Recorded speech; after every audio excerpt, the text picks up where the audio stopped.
Le livre de la révélation de Jésus. Jean, l'apôtre, alors en exil sur l'île de Patmos. C'est là où Dieu va lui donner une révélation pleine de Jésus-Christ et des événements à venir. Dans cette série, nous déchiffrerons le symbole. Par exemple, qui est l'agneau immolé et que représente le Saint-Esprit? Que représentent les cheveux et les couleurs? Ou encore, qui sont les 24 vieillards? Identifions Babylone, la grande prostituée, ou encore les différentes bêtes, jusqu'au Milan, et enfin à la nouvelle Jérusalem. Mais mieux comprendre surtout la révélation de Jésus. Bonjour à tous, nous nous retrouvons donc pour une deuxième partie sur la révélation de Jésus-Christ et le sanctuaire. Donc comme vous savez, nous faisons donc une série sur le livre d'Apocalypse que, je pense, après la première introduction, vous appelez ça aussi la révélation de Jésus-Christ. Donc nous allons voir ensemble la révélation de Jésus-Christ et le sanctuaire. Dans The Advent Review, Ellen White va dire ceci, elle va dire le sujet du sanctuaire devait être soigneusement examiné. Elle va dire pourquoi. Puisqu'il est la base de notre foi et de notre espérance. Dans Évangéliser aussi, la page 204, elle va répéter la même chose. Elle va dire le fondement de notre foi réside dans une compréhension correcte du ministère qui s'opère dans le sanctuaire céleste. Donc on voit ici, mes frères et sœurs, déjà, d'après Ellen White, que le sanctuaire, mes frères et sœurs, est la base de notre foi. Pas les prophéties, pas l'étude, pas la santé même, mes frères et sœurs. Non, non, non. La base d'étude, la base, mes frères et sœurs, de notre foi devait être le sanctuaire. Pourquoi ? Parce que dans le sanctuaire, mes frères et sœurs, est compilé tout l'évangile, tout le plan de la rédemption. Et c'est d'ailleurs, mes frères et sœurs, le meilleur test que vous pouvez faire pour tester une doctrine, c'est la mettre dans le sanctuaire. Et le deuxième point, il nous dit que c'est important. Pourquoi ? Parce que ça nous permet de comprendre ce qui s'opère dans le sanctuaire céleste. La première question, mes frères et sœurs, qu'il faut se poser sur le sanctuaire, d'après Ellen White, il existe un sanctuaire céleste. Est-ce le cas, mes frères et sœurs, dans la Bible ? Je vous invite à aller dans Exode 25 à partir du verset 8 à 9, où le premier sanctuaire a été bâti, ou le premier tabernacle, si vous voulez, a été bâti. Dans Exode 25 à partir du verset 8 à 9, la Bible nous dit ceci. Et c'est Dieu qui parle à Moïse. Et ils feront pour moi un sanctuaire, et j'habiterai au milieu d'eux. Déjà ici, mes frères et sœurs, on voit que le désir de Dieu a toujours été d'habiter au milieu de son peuple. Quelle magnifique bonne nouvelle. Et le verset 9 nous dit, selon tout ce que je te montre, d'après le modèle que je t'ai montré, et d'après le modèle de tous ces ustensiles, ainsi vous ferez. Donc Dieu s'est révélé à Moïse et lui a dit que son désir était d'habiter au milieu de son peuple. Et pour ce faire, Dieu a proposé un modèle de tabernacle qui a été montré à Moïse. Ce qui veut dire, mes frères et sœurs, lorsqu'on dit un modèle, on parle ici de son original. Ce qui veut dire que le sanctuaire céleste n'était pas l'original, mes frères et sœurs, mais qu'il a été dessiné, designé, d'après un modèle original que Dieu avait montré à Moïse. D'ailleurs, c'est confirmé dans le livre d'Hébreux, dans le Nouveau Testament, qui, je crois, est écrit par Paul. Dans Hébreux 8, à partir du verset 2, la Bible nous dit ceci. Comme ministre du sanctuaire, parlant de Jésus-Christ, et du véritable tabernacle qui a été dressé par le Seigneur et non par un homme. Ce qui veut dire qu'il existe en effet un sanctuaire qui n'a pas été bâti de la main d'homme, mais un sanctuaire qui a été bâti par Dieu lui-même, le sanctuaire céleste, où Jésus-Christ actuellement est en train d'œuvrer pour nous. D'ailleurs, je suis sûr que beaucoup de chrétiens se posent la question, mais qu'est-ce que Jésus-Christ est parti faire? Lorsque dans la Bible, il dit qu'il est parti nous bâtir une maison. Est-ce que Jésus-Christ a besoin de 6000 ans, 7000 ans pour bâtir une maison, mes frères et sœurs? Pourtant, il est Dieu. Vous ne pouvez comprendre cette question que si vous étudiez et si vous comprenez correctement le sanctuaire. Et comprenant d'ailleurs qu'il y a un sanctuaire céleste, un modèle que Dieu a fait. Et Ellen White va dire dans Message choisi, le volume 1, la page 77, elle va dire ceci. Les esprits des croyants devaient être dirigés vers le sanctuaire céleste, où le Christ est entré pour accomplir une œuvre en faveur de son peuple. Elle va dire que c'est une œuvre de propitiation. Propitiation, c'est tout simplement une œuvre pour expier totalement le péché. Elle parle ici, mes frères et sœurs, elle utilise le langage du sanctuaire. Donc vos yeux et les miens en tant que croyants, en tant que chrétiens, doivent être dirigés vers qui? Vers le sanctuaire céleste, mais particulièrement là où est Jésus-Christ. Ce qui pose déjà un gros problème. Il y a beaucoup de chrétiens aujourd'hui qui pensent que le sanctuaire n'existe plus, ou que le sanctuaire est aboli. S'il est vrai, mes frères et sœurs, que le système cérémoniel, lui, est aboli, et a été aboli à la croix, parce qu'on va voir ensemble que chaque partie préfigurait la venue de Jésus-Christ. Une fois que vous avez Jésus-Christ, qu'est-ce qu'on fait du modèle? On l'enlève. Oui, la cérémonie a été abolie.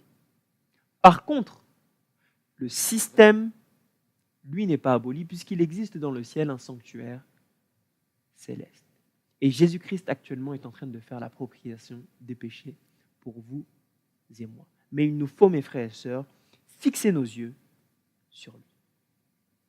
Donc fixons ensemble nos yeux sur le sanctuaire céleste à travers le livre de la révélation de Jésus-Christ. Un petit récapitulatif pour ceux et celles qui peut-être découvrent le message du sanctuaire. Vous avez sûrement à cet instant d'ailleurs l'image du sanctuaire qui s'affiche. Vous avez 3 compartiments dans le sanctuaire. Le sanctuaire d'abord commençait au milieu du peuple, au milieu du peuple d'Israël, au milieu des tribus. Il y avait d'abord un parvis, ensuite il y avait une deuxième partie lorsque vous rentrez dans la tente, le lieu saint, et ensuite il y avait le lieu très saint. Qu'est-ce que tout ça signifie? Lorsque quelqu'un péchait, il y avait 2 types de services. Il y avait le service d'abord qui était quotidien, et il y avait ensuite un service qui était annuel. Lorsque quelqu'un péchait, il devait amener un agneau pour faire justement la propitiation de son péché, pour que cet agneau-là serve de substitut. Et le sacrificateur devait ensuite tuer l'agneau, prendre son sang et le mettre dans le lieu saint, asperger le lieu saint du sang de l'agneau. Et il devait faire ça quotidiennement. Une fois, mes frères et sœurs, que cela a été fait quotidiennement, il y avait un autre service qu'on appelait le service annuel, ou Yom Kippour, ou jour d'expiation. On va en parler après. Où justement, une fois par an, le souverain sacrificateur faisait maintenant l'expiation de tout le péché d'Israël. Et c'était un temps où justement le peuple devait se remettre en question et réexaminer sa vie. Maintenant, dans le parvis, il y avait plusieurs ustensiles qu'on va décrire ensemble. Dans le parvis, lorsque vous rentrez dans le parvis, vous passez d'abord par une porte. Il y avait ce qu'on appelle l'autel des sacrifices pour l'agneau. Ensuite, il y avait la cuve d'airain, où, après avoir sacrifié l'agneau, le sacrificateur se lavait les mains, et d'ailleurs, le sacrificateur se voyait aussi à travers l'eau. Et à la suite de ça, vous avez donc le lieu saint, où vous passiez une deuxième porte où un deuxième voile, si vous préférez, où là, vous aviez 3 ustensiles. Vous aviez donc le chandelier qui devait être continuellement brûler avec de l'huile, composé d'ailleurs de 7 branches. Vous aviez en face du chandelier la table des propositions qui était composée de 6 pains, c'est-à-dire 12 pains, mais de 6 pains à gauche, 6 pains à droite, qui étaient éclairés, mes frères et sœurs, par le chandelier. Et vous avez enfin l'autel des parfums, où l'encens devait brûler aussi continuellement. Et d'ailleurs, l'encens brûlait même au-delà du lieu saint, il brûlait même dans le lieu très saint. Et ensuite, vous passiez donc un troisième voile ou une troisième porte avec des anges dessus. Je ne vais pas revenir en détail dans tout ça, mais on a déjà fait des séries sur le sanctuaire. Lorsque vous passez cette troisième porte, vous arriviez donc dans le lieu très saint où le souverain sacrificateur, allait une fois par an. Et vous aviez un ustensile majeur qui était l'arche de l'Alliance. Donc dans l'arche de l'Alliance, vous pouvez le voir d'ailleurs dans cette photo, il y avait 2 anges, 2 chérubins protecteurs, qui tournaient leur face, d'après Exode 34, vers ce qu'on appelle le propitiatoire. Au milieu d'ailleurs, il y avait la Shekinah, la gloire de Dieu. Et en dessus du propitiatoire, il y avait les 10 commandements écrits du doigt de Dieu. Il y avait la manne, qui était pour le souvenir de ce que Jésus-Christ avait fait pour Israël. Et il y avait la verge d'Aaron qui avait flétri. Et parfois, vous aviez aussi le témoignage en dehors de l'arche. Mais principalement, il y avait les 10 commandements, la verge d'Aaron, la manne, le chérubin protecteur, le propitiatoire, appelé aussi siège de la miséricorde, et la gloire de Dieu, donc la Shekinah que j'ai déjà dit.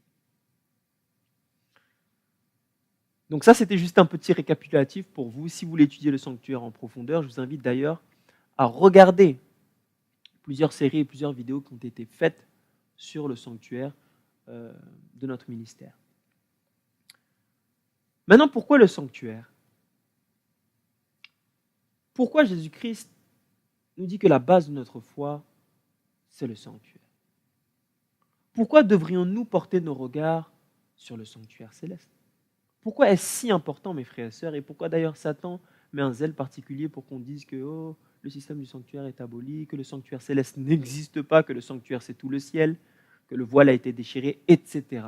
etc. Pourquoi ? Dans Psaume 77, à partir du verset 13 à 14, et on va lire cette fois-ci dans la version Martin, qui est pour moi aussi très proche de l'hébreu, on va dire ceci. Ô Dieu, ta voix, V-O-I-E et non V-O-I-X, donc ta voix est dans le sanctuaire. Qui est Dieu fort et grand comme Dieu ?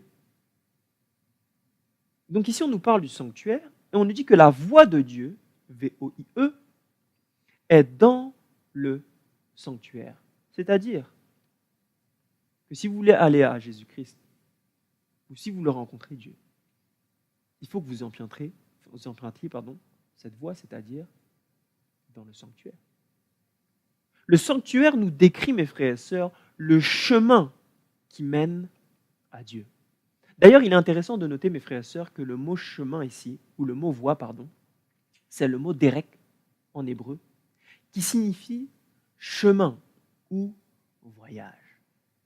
Voyez-vous, mes frères et sœurs, le sanctuaire, c'est magnifique. Parce que c'est un voyage, un chemin qui mène non pas à une doctrine simplement, non pas, mes frères et sœurs, à quelque chose qui n'est pas palpable, mais qui mène à une personne. À qui ? À Dieu lui-même. Et cette rencontre d'ailleurs se fait dans le lieu très saint, là où la présence de Dieu est. Le truc dans le sanctuaire, mes frères et sœurs, c'est que dans le sanctuaire, il n'y a qu'une seule porte, et donc il n'y a qu'un seul chemin dans ce sanctuaire qui mène à Dieu. Il n'y en a pas plusieurs. Et la question maintenant qu'il faut se poser, c'est Quel est ce chemin? Ou plutôt, laissez-moi reformuler, qui est ce chemin? Dans Jean 14, à partir du verset 6, la Bible nous donne une description magnifique de Jésus-Christ. Jésus-Christ dit, « Je suis le chemin, la vérité et la vie. » Jésus-Christ ne dit pas qu'il est les chemins, mais il dit le chemin, c'est-à-dire qu'il a l'exclusivité. Il n'y a qu'un seul et qu'un seul chemin. Il n'y a qu'une seule vérité, mes frères et sœurs, qui est absolue.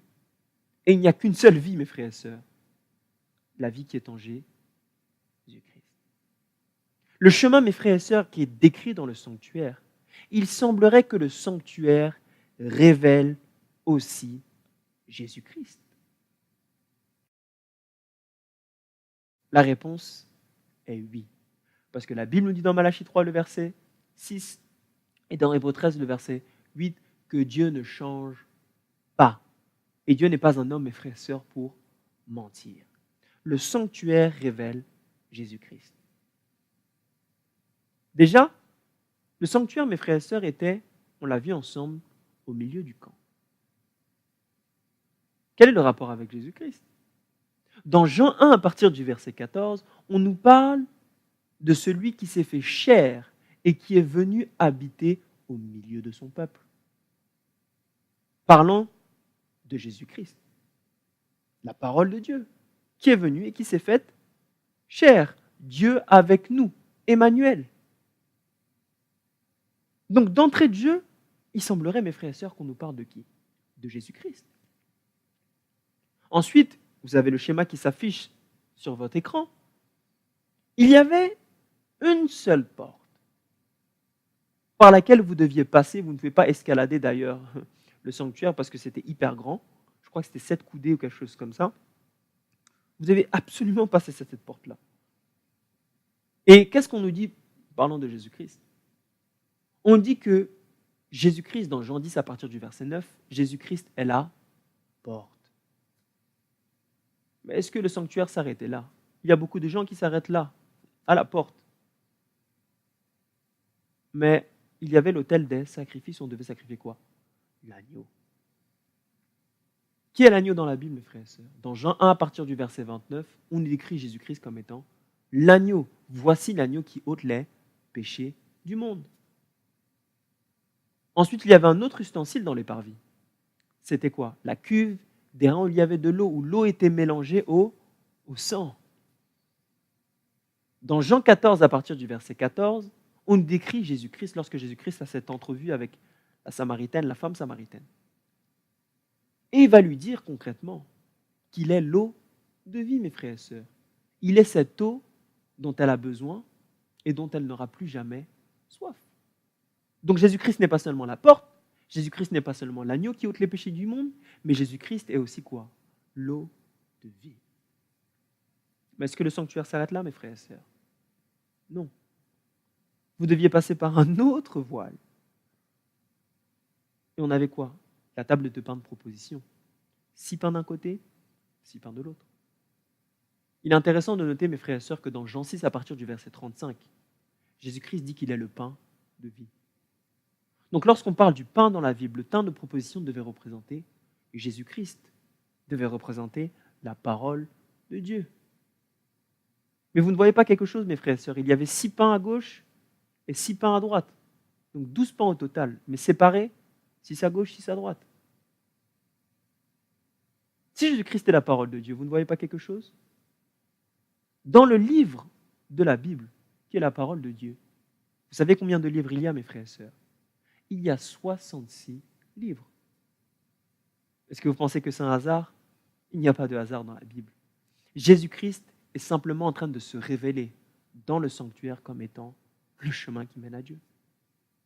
Vous avez aussi le chandelier qui devait briller et éclairer la pièce, qui devait briller et éclairer le pain de proposition et l'autel des parfums. Et il est intéressant de noter que Jésus-Christ, dans Jean 8, le verset 12, disait quoi? Qu'il est la lumière du monde. Oui, mes frères et sœurs, lorsque Jésus-Christ est venu sur la terre dans son ministère terrestre, vous savez ce qu'il a fait? Il a éclairé le monde. Il a révélé pleinement le caractère de Dieu le Père. Et ensuite, on a l'autel des parfums, qui symbolise la prière dans la Bible, l'intercession. Et dans 1 Timothée 2, le verset 5, on nous dit quoi? Il n'y a qu'un seul Dieu, qu'il n'y a qu'un seul intercesseur, Jésus-Christ. Donc Jésus-Christ est aussi notre intercesseur. Et enfin, dans le lieu très saint, il y avait majoritairement, l'objet principal, c'était les 10 commandements. Et on sait dans Matthieu 5, le verset 17, que Jésus-Christ dit « Je ne suis pas venu abolir la loi, mais je suis venu l'accomplir. » Jésus-Christ, mes frères et sœurs, est l'accomplissement de la loi. Il est la loi personnifiée. Lieu très saint. Donc on voit ici, mes frères et sœurs, que chaque compartiment nous révèle Jésus-Christ comme étant le chemin. Mais ça ne s'arrête pas là, mes frères et sœurs, puisque le sanctuaire ne nous décrit pas simplement Jésus-Christ en tant que chemin, mais nous décrit aussi la venue de Jésus-Christ. On peut faire, mes frères et sœurs, le schéma inverse. Dans le lieu très saint, il y avait la gloire de Dieu, c'est-à-dire là où Dieu est. On sait que Dieu est où actuellement? Au ciel, mes frères et sœurs. Donc Jésus-Christ est venu et il est descendu d'où? Du ciel. Pour se faire quoi? Homme. Et ensuite, il y avait quoi? L'autel des parfums, qui symbolise donc la prière. Et on sait que lorsque Jésus-Christ est descendu du ciel, il a vécu une vie de prière. On sait aussi qu'il a élevé la parole de Dieu, table des propositions. On sait aussi qu'il a vécu une vie de témoignage, où il a témoigné en permanence, non pas pour lui-même, mais pour le Père. Chandelier. Et ensuite, qu'est-ce qui s'est passé? Il y a la cuve des reins dans le parvis, qui représente le ministère terrestre. On sait que Jésus-Christ s'est baptisé. Et ensuite, après son baptême, qu'est-ce qui s'est passé? Il est mort à la croix, autel des sacrifices. Mais il est mort à la croix, pourquoi, mes frères et sœurs? Pour vous donner la possibilité d'être réconcilié avec qui? Avec Dieu le Père. Autrement dit, pour ouvrir une porte à Dieu. Dernière étape du sanctuaire, la porte. Et on pourrait même encore aller plus loin. Le but de tout ça, c'était pour qu'il demeure au milieu de nous, d'éternité en éternité, grâce à cette porte, par la grâce de Dieu. Donc on voit ici encore une fois le ministère de Jésus-Christ, sa venue. On voit aussi, mes frères et sœurs, les étapes du ministère de Jésus-Christ. Jésus-Christ, mes frères et sœurs, n'est pas venu en tant que Dieu. Il est venu en tant comme à 100%, mes frères et sœurs. Donc il est venu comme quoi? Comme un agneau. Exactement la première étape du sanctuaire. On devait ramener quoi? Un agneau, mes frères et sœurs. Donc Jésus-Christ arrive comme un agneau. Et ensuite, il vient sur la terre. Donc il commence son ministère terrestre. L'agneau, l'autel des sacrifices. Ensuite, on sait qu'il s'est baptisé. Ça symbolise son ministère terrestre. Ensuite, il y avait le lieu saint. Le lieu saint où il y avait l'autel des parfums, le pain de proposition, etc., qui symbolise ici l'œuvre d'intercession. Et on nous dit d'ailleurs dans Hébreux 7, le verset 25, répété dans Hébreux 4 aussi, le verset 15, que Jésus-Christ est notre intercesseur.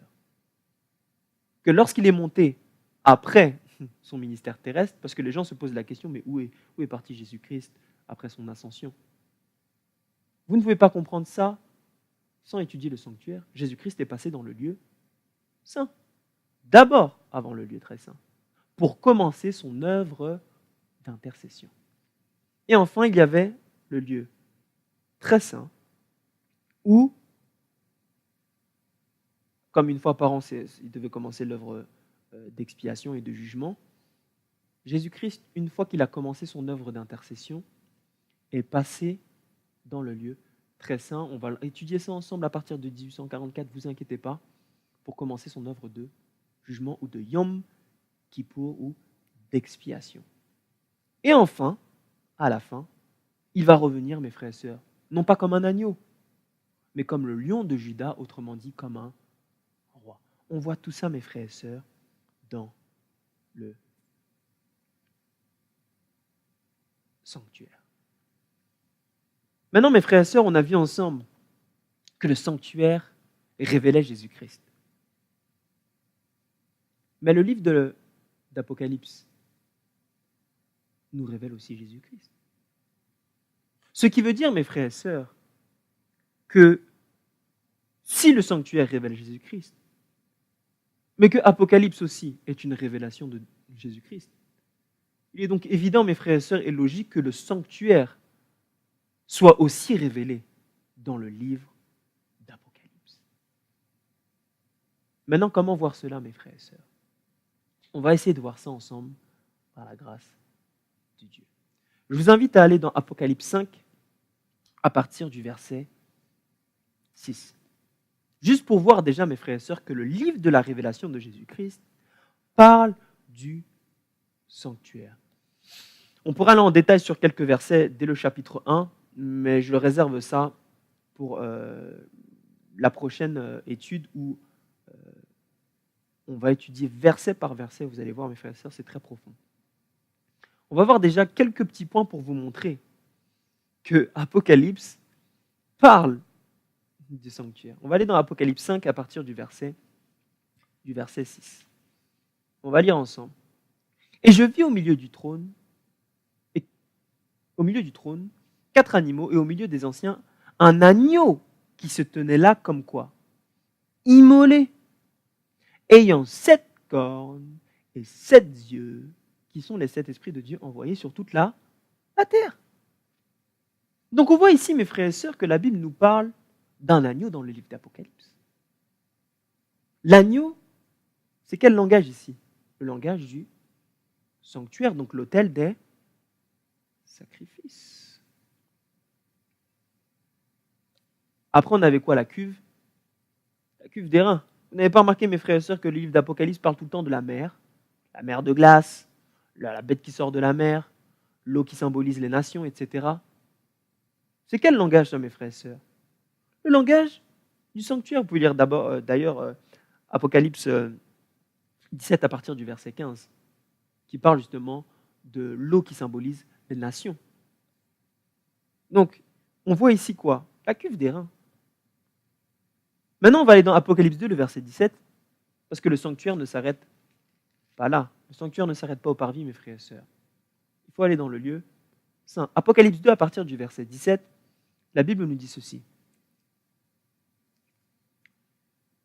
Que celui qui a des oreilles écoute ce que l'Esprit dit aux assemblées, et celui qui vaincra, je lui donnerai de la manne, quoi? Secrète ou de la manne cachée. On parle ici de quoi? De la manne. La manne qui devait tomber toujours. Donc le pain qui devait toujours, quoi? Tomber, mes frères et sœurs. Donc c'est le langage de quoi? Du sanctuaire. On peut même ici faire un autre parallèle aussi sur le lieu très saint où il y avait la manne. Ensuite, on va continuer dans Apocalypse 1 à partir du verset 12 à 13. Apocalypse 1, le verset 12 à 13. Et voici, je me retournais pour voir la voix qui me parlait, et m'étant retourné, je vis quoi? 7 lampes d'or. 7 lampes d'or. On sait que dans le chandelier, il y avait 7 branches. On parle ici de quoi? Du chandelier dans le lieu saint. Donc lorsqu'on parle de l'agneau, déjà, j'ai oublié de préciser, dans le livre d'Apocalypse, on est en train de nous décrire une scène qui se passe où? Dans le parvis. Ou dans une scène qui s'est passée dans un parvis. Lorsqu'on parle de l'agneau qui a été immolé, on sait que Jésus-Christ est notre Pâque immolé.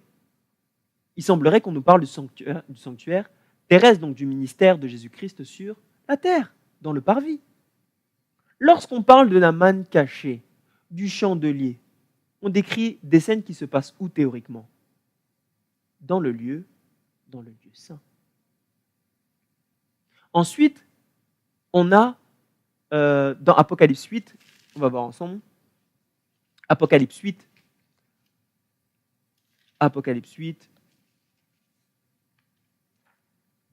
le verset 3 à 5.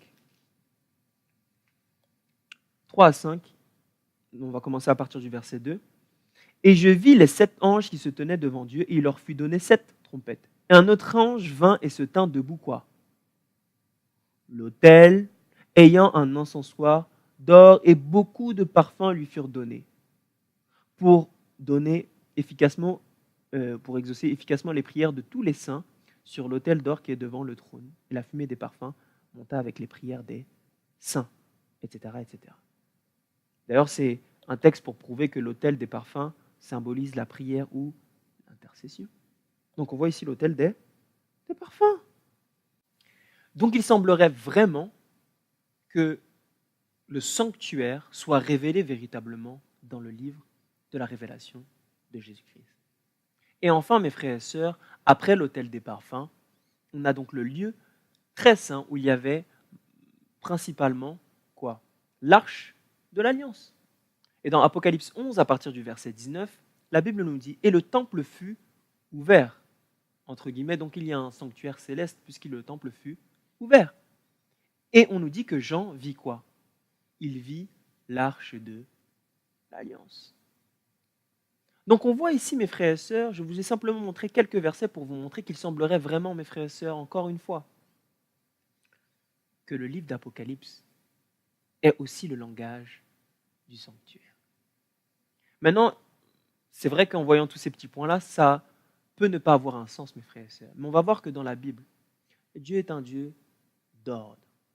Tout cela, mes frères et sœurs, a une signification bien précise et un ordre bien spécifique décrivant les phases du ministère de Jésus-Christ, mais surtout, mes frères et sœurs, les phases du plan de la rédemption. On va voir ça ensemble par la grâce de Dieu.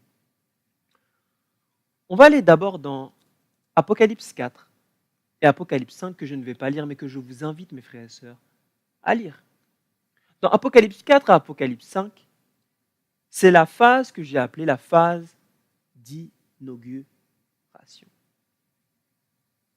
Pourquoi la phase d'inauguration? Si vous lisez bien ce chapitre-là, on voit que la chose principale qui s'y passe, c'est que Jean voit le trône. Et on voit qu'il y a plein d'êtres, les 24 vieillards dont aussi on va en parler, les 4 êtres vivants dont aussi on va, par la grâce de Dieu, en parler. On voit, mes frères et sœurs, qu'ils adorent avec les anges continuellement. Mais ils adorent qui? Ils adorent 3 êtres. Le Père, qui est assis sur le trône, l'agneau immolé qui est décrit dans Apocalypse 5 à partir du verset 6, et les 7 esprits, mes frères et sœurs. Donc on voit ici la triunité ou la trinité déjà biblique. On en parlera, mes frères et sœurs, un peu plus par la grâce de Dieu dans cette série. Mais on voit, mes frères et sœurs, des êtres qui sont dans la louange continuelle pour la Trinité. Maintenant, la question qu'il faut se poser, mes frères et sœurs, c'est quel est le rapport ici avec le sanctuaire? Quel est le rapport, mes frères et sœurs, avec le sanctuaire? Je vous invite à aller dans Psaume 24. Psaume 24. Psaume 24. Et on va lire ensemble à partir du verset 1.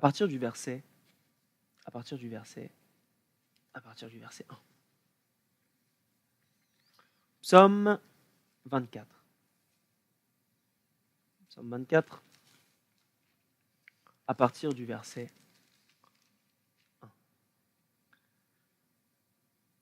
On décrit ici, mes frères et sœurs, aussi une inauguration. La Bible nous dit « À l'Éternel est la terre et tout ce qu'elle contient, le monde et ce qu'il habite. Car lui l'a fondé sur la mer et l'a établi sur les fleuves. » Je suis en train de lire dans la version d'Arby, c'est la version de ma Bible. On nous dit « Qui est ce qui montera en la montagne de l'Éternel? Et qui se tiendra dans les lieux de sa sainteté ?» C'est ce que dit le texte original. Déjà, pause, mes frères et sœurs. Qui est celui qui est monté à la montagne de l'Éternel et qui s'est tenu dans le lieu saint en présence de Dieu le Père? On nous parle ici de qui? De Jésus-Christ. Parce qu'on nous dit c'est celui qui a les mains quoi? Innocentes et le cœur pur, qui n'élève pas son âme à la vanité et ne jure pas par la fausseté. Qui est l'être dans la Bible? Le seul personnage qui remplit d'une manière parfaite toutes ces caractéristiques. Il n'y en a qu'un seul, mes frères et sœurs. Jésus-Christ. L'agneau sans défaut.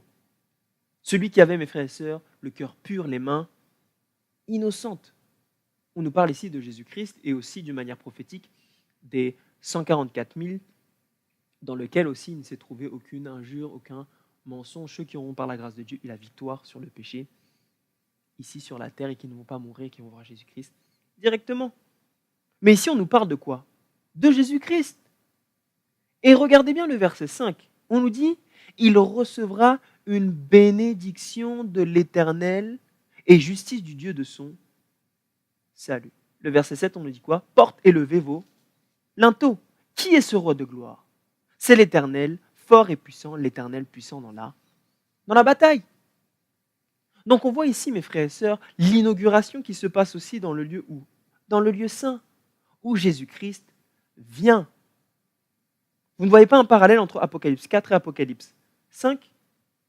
Parce que ici, si vous regardez bien, on nous dit quoi? Porte et levez vos linteaux. Donc ici, c'est un accueil qu'on fait à Jésus-Christ. Un accueil qui est fait, quand on dit porte et levez vos linteaux, c'est quoi? C'est une adoration. Ce sont des louanges.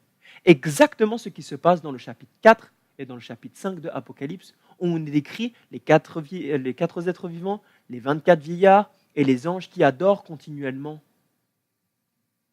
Dieu le Père, Dieu le Fils et Dieu le Saint-Esprit. Mais particulièrement l'agneau immolé. Pourquoi? Parce que dans ce chapitre-là, on voit, mes frères et sœurs, Jean, qui est dans un état de tristesse profonde. Et il va dire, « Oh non, qui est digne d'ouvrir le livre qui a été scellé ?» Et la Bible répond, « Digne est qui? Est l'agneau. » Donc la louange s'adresse particulièrement à l'agneau qui a été immolé. Qui est l'agneau? Jésus-Christ. Mais on nous décrit Jésus-Christ qui est où, mes frères et sœurs? Dans le lieu saint. Pourquoi dans le lieu saint, mes frères et sœurs? Pourquoi Jésus-Christ avait besoin d'être inauguré dans le lieu saint, mes frères et sœurs? Pourquoi? Parce qu'il avait besoin de recevoir quelque chose. Rappelez-vous, ses disciples ont essayé de le toucher lorsqu'il était sur la terre pendant 40 jours après sa résurrection et qu'il s'est présenté aux disciples. Qu'est-ce qu'il a dit à ses disciples? Oh, ne me touchez pas encore, pourquoi? Parce que je ne suis pas venu voir qui? Je ne suis pas venu encore voir qui? Le Père. Donc Jésus-Christ, après sa résurrection, avait besoin de faire son ascension pour aller voir le Père. Mais pourquoi? Parce que Jésus-Christ, étant l'agneau, le sacrifice devait être agréé par qui? Par son Père. Dans la Bible, on savait que l'agneau, le sacrifice de l'agneau devait être un agneau, mes frères et sœurs, qui était comment? Sans défaut, mâle. Sinon, le sacrifice était comment? Refusé. Donc Jésus-Christ devait se présenter au Père pour voir, mes frères et sœurs, si le sacrifice était bien ou pas, si Jésus-Christ avait réellement vécu une vie de péché. Et surtout aussi, mes frères, une vie sans péché, mais surtout aussi pour que les autres témoignent. Les autres anges voient que oui, l'agneau est véritablement digne d'ouvrir le livre. Digne, mes frères et sœurs, d'ouvrir une porte pour ceux et celles qui ont péché, une porte de réconciliation en Jésus-Christ. Mais ça ne s'arrête pas là, mes frères et sœurs. Parce que oui, Jésus-Christ devait aller auprès du Père pour checker le sacrifice, mais pas seulement. La Bible nous dit dans Psaume 24 qu'il devrait recevoir quoi? Une bénédiction. Jésus-Christ devait être inauguré en tant que sacrifice devant son Père pour recevoir quoi? Une bénédiction. De quelle bénédiction nous parlons ici? Pour comprendre cette bénédiction, mes frères et sœurs, il nous faut aller dans un autre texte, dans Psaume 133 à partir du verset 2. Et on va lire ensemble.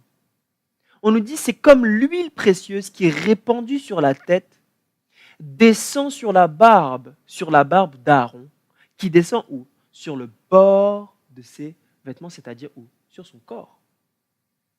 Ici, on nous parle, mes frères et sœurs, de Aaron.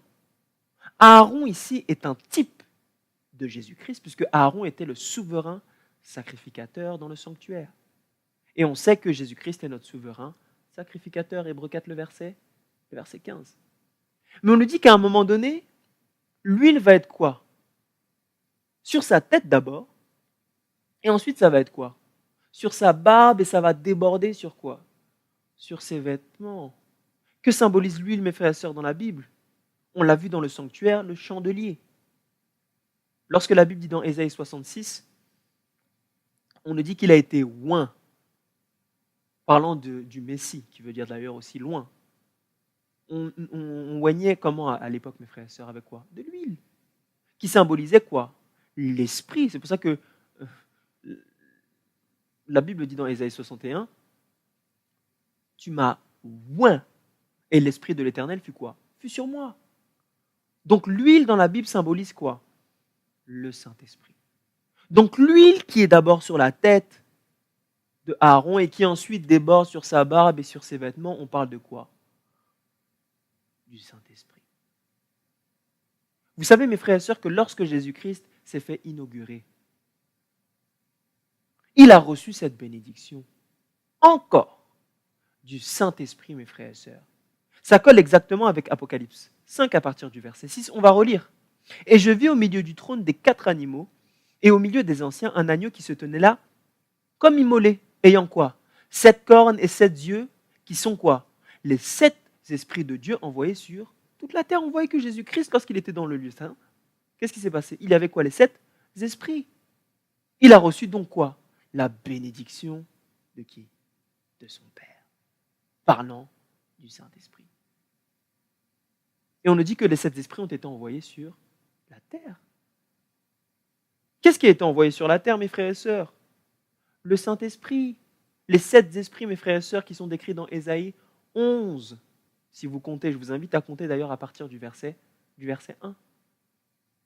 On voit ici l'huile qui était sur la tête et qui a débordé sur la barbe et qui est partie juste sur le vêtement même, c'est-à-dire sur le corps. Quelle huile, mes frères et sœurs, était d'abord sur Aaron, notre souverain sacrificateur, et qui est descendue, allant même sur le corps de Christ, qui était à cet instant quoi? Les 12 apôtres. On nous parle simplement de l'effusion du Saint-Esprit.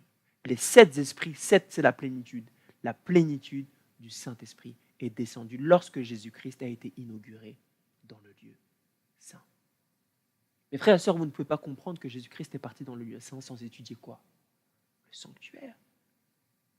Et d'ailleurs, c'est Jésus-Christ qui va résumer ça en disant dans Jean 16, le verset 7, « Il est préférable que je m'en aille, afin que le consolateur, quoi, vienne parlant du Saint-Esprit. » Jésus-Christ devait s'en aller, devait être inauguré dans le lieu saint, afin que le Saint-Esprit puisse être maintenant déversé sur la terre, sur les apôtres, en plénitude. Donc on voit ici la première phase qui est vraiment impressionnante dans Apocalypse 4 et Apocalypse 5 qui concerne donc l'inauguration du trône ou de l'inauguration de Jésus-Christ. On a vu ensemble pourquoi il était digne d'ouvrir le livre. Pourquoi? Parce qu'il est mort à la croix. On nous dit dans Apocalypse 5, le verset 6, l'agneau immolé à la croix, mes frères et sœurs, parlant de Jésus-Christ. Et dans Apocalypse 8, à partir du verset 2 à 6, on nous parle, on a vu ensemble de quoi? De l'autel des parfums qui représente la prière des saints qui est montée jusqu'à Dieu. L'autel des parfums était situé dans quel compartiment du sanctuaire? Dans le lieu saint. Nous voici encore dans le lieu saint, mes frères et sœurs. On nous parle du commencement du travail d'intercession de Jésus-Christ. Donc Jésus-Christ n'est pas simplement parti faire son inauguration, checker si le sacrifice était bon et accepté. Il n'est pas simplement parti recevoir la bénédiction qui est d'ailleurs descendue après sur son corps, le corps de Christ. Mais il a commencé aussi, à cet instant-là, l'œuvre d'intercession pour son peuple.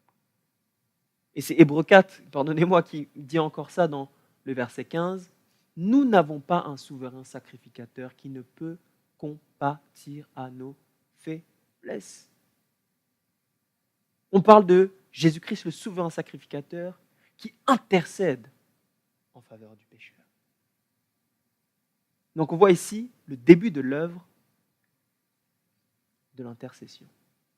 D'ailleurs, pour ceux qui veulent un peu pousser l'étude, regardez dans le lieu saint, l'autel des parfums. On sait que la fumée dépassait même et allait dans le lieu très saint. Il y a des gens qui m'ont posé la question, mais si Jésus-Christ faisait l'intercession dans le lieu saint et qu'il est parlé dans le lieu très saint, est-ce qu'il n'intercède plus pour nous? La réponse est s'il intercède. Parce qu'on voyait que les prières allaient même dans le lieu très saint. Donc ce n'est pas simplement dans le lieu très saint qu'une œuvre de Yom Kippour, d'expiation, mais c'est aussi, et ça continue, une œuvre d'intercession, mes frères et sœurs. Maintenant, on a une autre partie, une autre phase après le lieu saint. On a quoi? Dans Apocalypse 11, le verset 19, on a vu que le temple fut ouvert et Jean dit qu'il vit quoi? L'arche de l'Alliance. Lorsqu'il a vu l'arche de l'Alliance, on nous décrit une scène qui se passe où? Dans le lieu très saint. C'est-à-dire qu'on voit ici un déplacement de Jésus-Christ qui, l'agneau immolé, sanctuaire terrestre, ascension, Apocalypse 4, le verset 5, il va dans le lieu saint, inauguration, bénédiction qui vient sur la terre, les 7 esprits, et ensuite on a le travail d'intercession qui commence, et ensuite on voit un déplacement de Jésus-Christ qui se trouve maintenant où? Dans le lieu très saint. Apocalypse 11, le verset 19. Et on sait prophétiquement, on va étudier ça, 2300 soirs et matins et le sanctuaire sera purifié. Lorsque vous faites le calcul prophétique, on arrive à 1844, le moment où le Yom Kippour, l'œuvre du jugement, a commencé. Et c'est d'ailleurs, mes frères et sœurs, le temps dans lequel nous vivons. Si vous demandez où est Jésus-Christ, il est actuellement en train de juger son peuple. Il y a une œuvre qu'il est en train de faire où chaque individu devrait se regarder à lui-même, devrait mettre sa vie, mes frères et sœurs, en ordre par la grâce de Dieu et devrait demander continuellement le Saint-Esprit afin que sa vie soit en accord avec celle de Jésus-Christ. Parce que, après, mes frères et sœurs, le Yom Kippour, vous savez ce qui se passe? C'est l'avènement de Jésus-Christ. Et c'est exactement ce qui est dit dans Apocalypse 15 à partir du verset 5 à 8. On va lire ensemble Apocalypse 15 à partir du verset 5 à 8. Apocalypse 15, mes frères et sœurs, nous parle de quoi? Des 7 plaies. Des 7 plaies, mes frères et sœurs. On peut d'ailleurs comparer ça avec les plaies en Égypte. Après les plaies en Égypte, c'était fini pour l'Égypte. Donc les 7 plaies, ça arrivait juste... c'était la fin, en vrai, de l'Égypte. Donc c'était les jugements de l'Égypte. Apocalypse 15, à partir du verset 5 à 8, on nous dit quoi? Et après ces choses, je vis, et le temple du tabernacle du témoignage fut encore ouvert dans le ciel. Et les 7 anges qui avaient les 7 plaies sortirent du temple vêtus d'un lin pur et éclatant. Et l'un des 4 animaux donna aux 7 anges, le verset 7, 7 coupes d'or pleines de courroux de Dieu, ou remplies de la colère de Dieu, qui vit au siècle des siècles. Et le temple fut rempli de fumée qui procédait de la gloire de Dieu et de sa puissance. Et personne ne pouvait entrer dans le temple jusqu'à que les 7 plaies des 7 géants furent consumées. Et on sait après, dans la fin d'Apocalypse, je crois que ça, oui, à la fin d'Apocalypse, parlant des 7 plaies après, on sait qu'après les 7 plaies, qu'est-ce qui se passe? On nous dit quoi? Que le sanctuaire maintenant, entre guillemets, se ferme. Puisque à cet instant-là, lorsque les 7 plaies sont faites, qu'est-ce qui se passe, mes frères et sœurs? Jésus-Christ revient. Après le temps de tribulation, qu'est-ce qui se passe? Daniel 12, le verset 1, Michael se lève. Michael, Jésus-Christ, se lève pour délivrer son peuple qui justement est dans la grande tribulation. Donc, on voit ici vraiment le langage du sanctuaire. Au bout d'un moment, le sanctuaire se ferme. Dieu dit, c'en est quoi? Fini. Le sanctuaire se ferme, Michael se lève, Michael sort et vient délivrer son peuple. Michael qui est Jésus-Christ, mes frères et sœurs. Mais le but de Jésus-Christ qui sort du sanctuaire, c'est pourquoi, mes frères et sœurs? Vous n'avez jamais posé la question? Dans le sanctuaire céleste, dans le sanctuaire terrestre, après que l'expiation était terminée, qu'est-ce qui se passait? On prenait 2 boucs. Et on mettait quoi? À cet instant-là, tous les péchés qui ont été expiés retombaient sur qui? Sur le bouc Azazel, qui symbolise Satan. Et le bouc Azazel était jeté dans quoi? Dans le désert. Et c'est là, mes frères et sœurs, qu'il mourrait. Après, mes frères et sœurs, Apocalypse 15. Vous savez quel texte il y a? Apocalypse 16 jusqu'à Apocalypse 18. C'est le jugement de quoi? De Babylone. C'est le jugement de la grande prostituée, qui symbolise ce système gouverné par le dragon Satan. Et on voit aussi d'ailleurs le jugement de qui? De Satan, qui est lié pendant un temps et qui après est brûlé. Donc on voit ici que c'est le langage de qui? Du sanctuaire, mes frères et sœurs. Mais gloire soit rendue à Dieu, est-ce que l'histoire se termine ici? Non. Apocalypse 21, le verset 1 à 8, et Apocalypse 22 nous parle de Jésus-Christ qui revient maintenant. Après les 1000 ans, Apocalypse 22, et on nous décrit la nouvelle Jérusalem. C'est le moment, mes frères et sœurs, après le Yom Kippour, il y a une dernière fête d'ailleurs dans les fêtes juives, la fête du tabernacle. Tabernacle qui signifie donc comme si Dieu voulait demeurer au milieu de son peuple. Et c'est exactement ce qu'il va faire à la fin du chapitre du livre d'Apocalypse. Donc on voit ici, mes frères et sœurs, que le livre d'Apocalypse, le livre de la révélation de Jésus-Christ, est un livre, mes frères et sœurs, qui est parfaitement découpé. Non pas pour nous montrer, c'est simplement comme quelque chose de la connaissance, non, mes frères et sœurs. C'est pour nous montrer profondément le plan de la rédemption. Dieu, mes frères et sœurs, est un Dieu qui est méticuleux, qui avait désigné ce magnifique livre, non pas afin qu'il nous fasse peur, mais qu'il nous révèle Jésus-Christ, son ministère, mais surtout ce qu'il fait présentement. Et je vais conclure par ça, mes frères et sœurs. Comprendre là où est Jésus-Christ présentement, comme nous l'avons vu ensemble, est primordial pour notre marche chrétienne. Puisque la Bible nous dit, dans 1 Corinthiens 13 à partir du verset 18, que nous sommes transformés d'image en image. Et d'ailleurs, on dit, vous qui avez le voile quoi? Vous qui avez le voile du visage découvert. On sait que révélation veut dire voile. C'est le but de cette série, mes frères et sœurs. Que le voile s'enlève et qu'on voit Jésus-Christ là où il est. Pour être transformé d'image en image, de gloire en gloire, c'est-à-dire de caractère en caractère.